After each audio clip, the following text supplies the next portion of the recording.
Assalamualaikum warahmatullahi wabarakatuh semuanya. Kembali lagi bersama gue Aditya Triantoro di Aditoro HQ. Gimana kabarnya nih? Udah lama gue gak bikin video ya. Udah hampir 2 bulan. Dikarenakan istri barusan lahiran anak kedua, putri. Alhamdulillah sehat.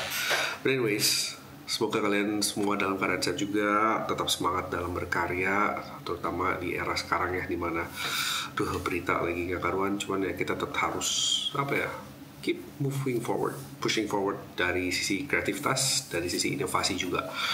Anyways, ada satu topik yang specifically pengen gue bahas kali ini karena ini cukup mengagetkan.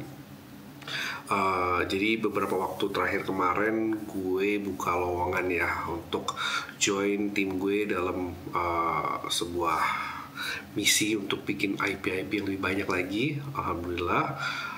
Nah, dalam proses rekrutmen itu ada hal yang membuat gue cukup shocking karena ternyata dari ratusan yang melamar, alhamdulillah, tapi ternyata sebagian besar, gue garis bawahin, sebagian besar ternyata belum tahu cara melamar pekerjaan yang baik. Cukup shocking.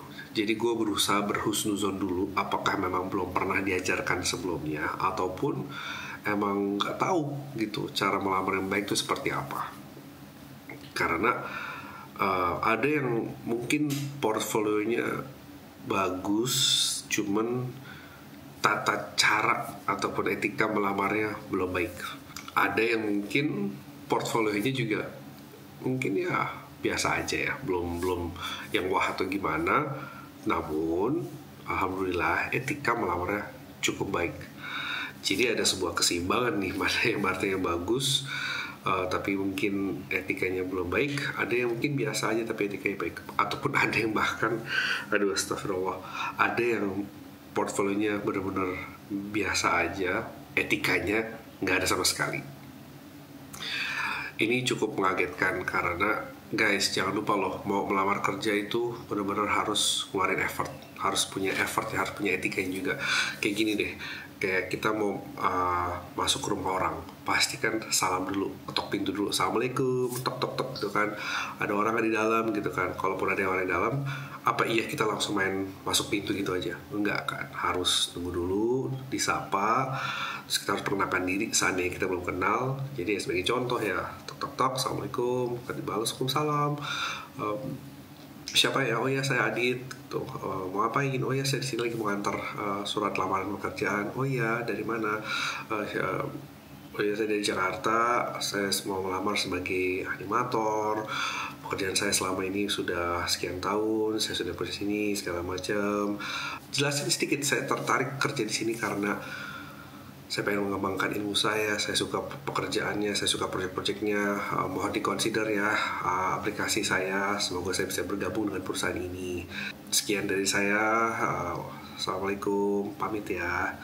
Itu etika yang umum, ya gak sih? Lu memperkenalkan diri, menjelaskan diri. Ini ada yang cuman udahlah subjek email yang gak ada, cuman nyantumin attachment portfolio, tulisannya cuman ini adalah portfolio saya. I mean, hello. Di mana letak etikanya? Di mana letak komunikasinya? Gimana saya mau hire Anda kalau Anda aja seperti itu etikanya gitu loh. Ini penting banget guys, untuk menjaga etika tuh sangat penting. Karena prinsipnya buat gue dan studio-studio yang gue ajak kerjasama juga, ataupun studio gue pribadi, Little Giants dan Aditoro HQ juga, what we hire is attitude. Yang kita hire itu adalah attitude, etika dalam berperilaku. Skills nanti deh nomor 2 dan 3 bahkan 4, 5, karena skills buat gue itu bisa diasah ya, bisa dibangun gitu loh. Cuman kalau attitude itu kayaknya dari dalam diri ya gak sih, sopan santun ya gak. Jadi ya pertama yang gue hire terutama di studio gue itu adalah attitude, sopan santunnya, ya itu yang gue cari. Dan gue yakin juga studio-studio lain mudah-mudahan mewakili ini ya mereka juga cari ya attitude, bukan soal skill semata gitu. Oke lah, ada yang memang udah jago banget yang mungkin udah kenal sama gue secara baik. Alhamdulillah lah, mereka pun juga tetap menjaga etika dengan baik gitu. Ada yang bahkan DM dulu, ada yang bahkan WA dulu, ada yang bahkan nelfon dulu gitu kan. Jadi ketika mereka kirim portfolio pun juga di email juga, meskipun kita udah sahabat, udah teman dekat segala macam, udah pernah kerja bareng, mereka tetap menjaga etika gitu loh. Nggak ada yang tiba-tiba nindit portfolio gue, enggak. Tetap mereka menjaga apa ya, dasar-dasaran norma-norma yang berlaku. Jadi gue heran nih, ada yang bener-bener ibaratnya baru fresh grad ataupun baru lah kerja 1 tahun 2 tahun, masa iya sih ngirim portfolio seperti itu. Dan please guys, jangan berharap kalian mau gue hire. Nggak gitu caranya, dan nggak gitu juga gue mencari kandidat gitu. Yang gue cari yang benar-benar orang yang mampu menjaga sopan santunnya, yang menjaga attitude-nya, karena one day ya apalagi kerja dalam ekosistem gue, ya pasti kalian akan insya Allah terus meningkat jenjang karirnya. Kalian bisa jadi senior, bisa jadi supervisor, yang dimana ketika kalian udah jadi lead dan supervisor, dimana kalian punya tim, ya pasti sebagai leader dan supervisor itu harus punya apa ya, wibawa, harus punya persona, aura yang memang bisa memimpin, harus punya etika, attitude yang memang mengayomi. Lagi gimana dari awal aja kalian nggak bisa membawa diri kalian ke dalam sebuah ekosistem kreatif, itu agak sulit. Karena di zaman gue dulu tahun 2000 awal sampai 2010 lah ya, kita nggak sebatas email juga. Kita dulu ngirimin hard copy, bener-bener kita print pakai CD, terus kita tempelin stiker depan CD-nya, kita burn pakai Miro dulu, zaman dulu Miro, buat apa, kita burn portfolio kita ke dalam CD, terus kita bungkus, kita bikin cover CD-nya yang bagus, CV-nya juga kita bikin yang menarik, yang ada warnanya, yang ada menunjukkan kehususan tersendiri. Dulu zaman gue ngelamar tuh segitu seriusnya, ada effortnya. Nah kenapa sekarang kok nggak ada effortnya sama sekali gitu loh. Bahkan CV-nya aja gue rasa sebagian besar tuh cuma ngambil dari LinkedIn-nya, terus right click download CV itu kan sebagai PDF dan dikirim ke gue. I mean come on, lu orang-orang kreatif, itu kelihatan dari cara lu ngelamar, dari cara lu ngirim CV, itu kelihatan lu kreatif atau enggak, atau emang lu nggak peduli gitu loh. Lu nggak peduli terhadap pembawaan lu sebagai orang kreatif itu seperti apa, sehingga yang penting lu cuma kerja, gue dibayar, transaksional banget pekerjaan ini sebagai dunia transaksi. Udah yang penting gue digaji, ya udah, kalau enggak hire juga nggak apa-apa. Guess what, gue nggak akan pernah hire orang seperti itu, sorry. Apalagi di momen-momen dimana gue lagi butuh banget tim yang memang mau bikin IP, yang mau bikin produk-produk animasi baru dari nol. Ya gue harap lu orang-orang yang kreatif, yang benar-benar super kreatif gitu. Tapi ya gue gak bisa paksakan lah. Ini cuma sebagai rangkuman gue aja melihat proses rekrutmen kemarin. Ada yang buat gue yang benar-benar amazing, yang wow, secara etika bagus, secara portfolio bagus, wah keren banget. Dan gue lagi ada yang portfolionya B aja, bahkan kurang, udah gitu etikanya nggak ada. Wah tuh udah gue coret deh, udah gue filter dalam tulisannya, sorry to say, you're blacklisted lah, nggak deh gitu, kayak aduh nggak deh gitu. Nah ya kembali lagi, tips dari gue cara melamar yang baik dan benar. Oke, pastikan paling pertama tuh adalah ya ketika nulis email, jangan lupa nulis subjeknya. Kan ada tuh tata cara masing-masing studio ataupun masing-masing tempat kalau melamar kerja tuh ada tata caranya. Seingat gue udah naruh tata cara ngelamar kayak gimana, dan alhamdulillah sebagian besar ngikutin kok.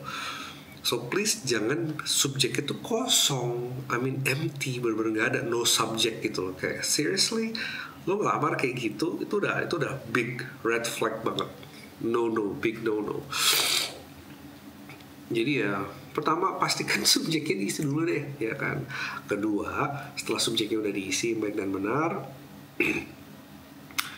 badan emailnya ayolah ikuti tata cara yang berlaku. Sampaikan salam dulu, perkenalkan diri kalian dulu, jelasin lah setidaknya kalian dari mana, udah berapa tahun di industri ini, terus kenapa kalian mau lamar di sini juga, dan apa sih membuat kalian berbeda dari ratusan application yang lain gitu loh.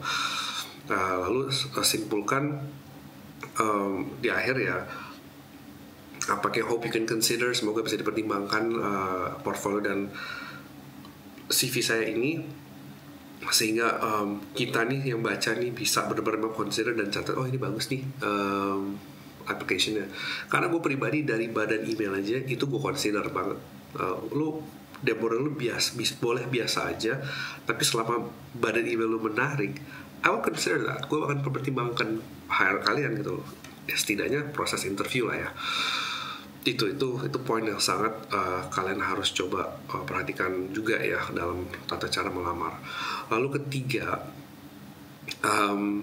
ketika bikin portfolio nih, bikin attach portfolionya, attach mungkin PDF dokumennya, pastikan itu bisa dibuka gitu. Kadang ada yang udah kirim mungkin Google Drive ya, terus pas diklik harus request access, ataupun ketika diklik ternyata PDF-nya filenya sampai 1,1 giga. Kita lagi ngelamar kerja, bukan download film ya. Jadi tolong dipastikan size-nya tuh enak buat kita download, karena mungkin bisa jadi gue lihat lewat handphone, lewat iPad, lewat tablet. Jadi ya nggak di rumah yang selalu senantiasa dalam kondisi yang gue harus punya internet high speed terus gue download demo reel kalian sebesar 1 giga itu. Gue lihat itu 1 giga, gue gak mau nonton. Karena why should I wait 1 gigabyte for your demo reel? Dan ya pastikan filenya 25 megabyte lah maksimal, mau itu PDF, mau itu MP4. Pastikan size-nya itu yang cukup aja. Kalau memang itu besar, pastikan diupload entah ke YouTube, entah ke Vimeo, entah ke mana yang memang ya udah tinggal kita klik, kita nonton. Permudah lah, membuat proses itu jadi mudah. Jangan sampai kita tuh kayak ini kemana sih, aduh. Jangan ya. Dan ada satu kejadian di mana ya udah deh, ini sampai kalau nggak salah sampai 500 megabyte, 400-500 megabyte demo reelnya.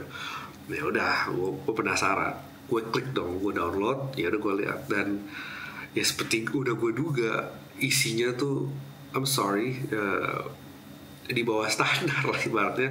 Udahlah file gede, tapi ternyata isinya tidaklah mencukupi standar kualifikasi daripada standar yang ada lah ibaratnya di studio-studio luar sana gitu loh.